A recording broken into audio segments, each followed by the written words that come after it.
Ngalan ng Ama at ng Anak at ng Espiritu Santo. Amen. Sumasampalataya ako sa Diyos Amang makapangyarihan sa lahat, na may gawa ng langit at lupa. Sumasampalataya ako kay Jesucristo, iisang anak ng Diyos, Panginoon nating lahat. Nagkatawang tao siya, lalang ng Espiritu Santo, ipinanganak ni Santa Mariang Berhen. Pinagpakasakit ni Poncio Pilato, ipinako sa krus, namatay at inilibing. Nanaaw sa kanaroroonan ng mga yumao. Nang may ikatlong araw, nabuhay na maguli, umakyat sa langit, naluklok sa kanan ng Diyos Amang makapangyarihan sa lahat. Doon magmumula at paririto at huhukom sa nangabubuhay at ng matay na tao. Sumasampalataya naman ako sa Diyos Espiritu Santo, sa banal na simbahang katolika, sa kasamahan ng mga banal, sa kapatawaran ng mga kasalanan, at sa pagkabuhay na maguli ng mga namatay na tao, at sa buhay na walang hanggan. Amen. Sa ngalan ng Ama, at ng Anak, at ng Espiritu Santo. Amen.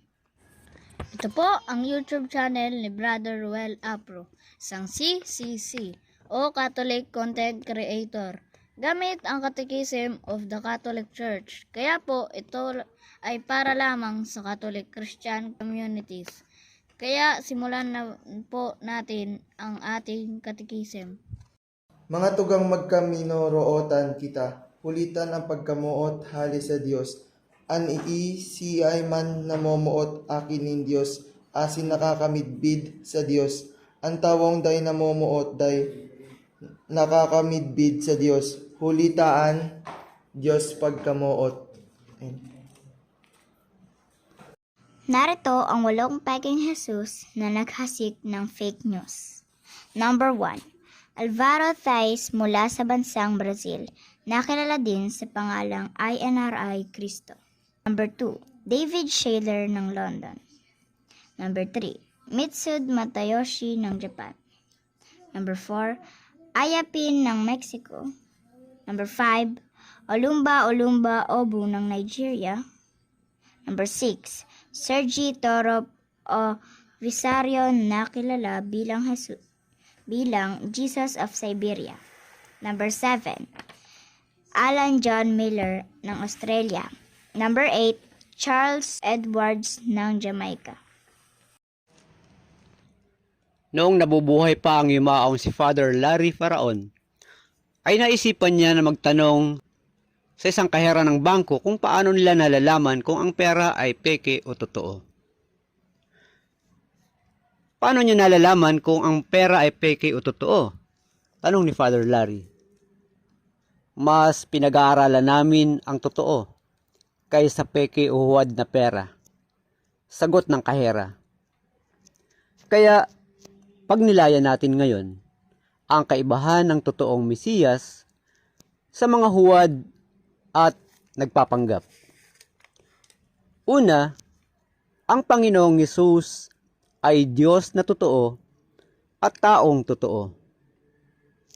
Sapagkat ipanganganak ang isang sanggol na lalaki at siya ang mamamahala sa atin.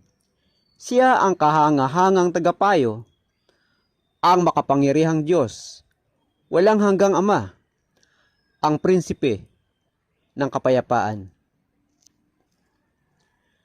Na bagamat siya ay Diyos, hindi nagpilit na manatiling kapantay ng Diyos, bagkos hinubad niya ang lahat ng katangian ng pagka-Diyos, nagkatawang tao, at namuhay na isang alipin.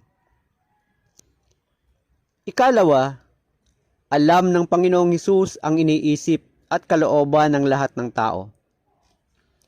Batid ni Jesus ang kanilang iniisip, kaya tinawag niya ang isang maliit na bata at pinatayo sa tabi niya. Hindi na kailangang may magsalita pa sa kanya tungkol sa kanino man, sapagkat talastas niya ang kalooban ng lahat ng tao. Ikatlo, ang Panginoong Hesus ay banal at walang kasalanan. Si Jesus kung gayon, ang dakilang saserdoting makatutugon sa ating pangangailangan. Siya ay banal, walang kapintasan o kasalanan, nahihiwalay sa mga makasalanan, at mataas pa kaysa sangkalangitan. Ikaapat, may kapangyarihan o kontrol sa kalikasan. Bumangon si Jesus at iniutos sa hangin, "Tigil!" At sinabi sa dagat, "Tumahimik ka." Tumigil ang hangin at tumahimik ang dagat. Ikalima, binuhay ang mga patay. Binuhay niya ang 12 taon na dalagita.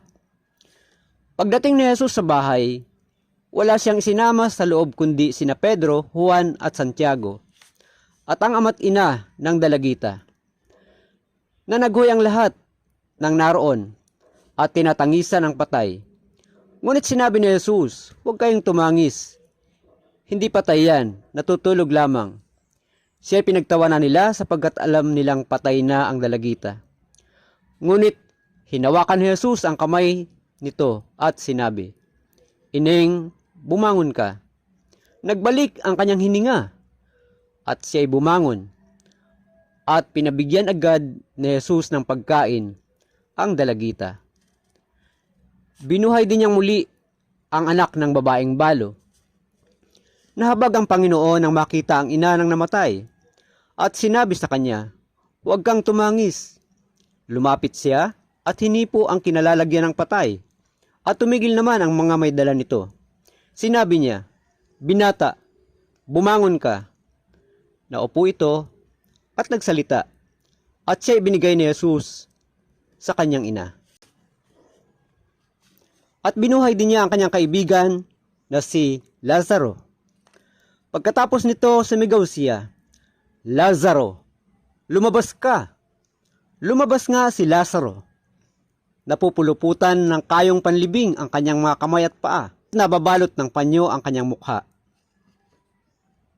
Ika-6, ang Panginoong Hesus pagkatapos na mamatay ay muling nabuhay at umakyat sa langit. Si Jehovah Wanyonyi ng Kenya, inangkin niya na Diyos daw siya.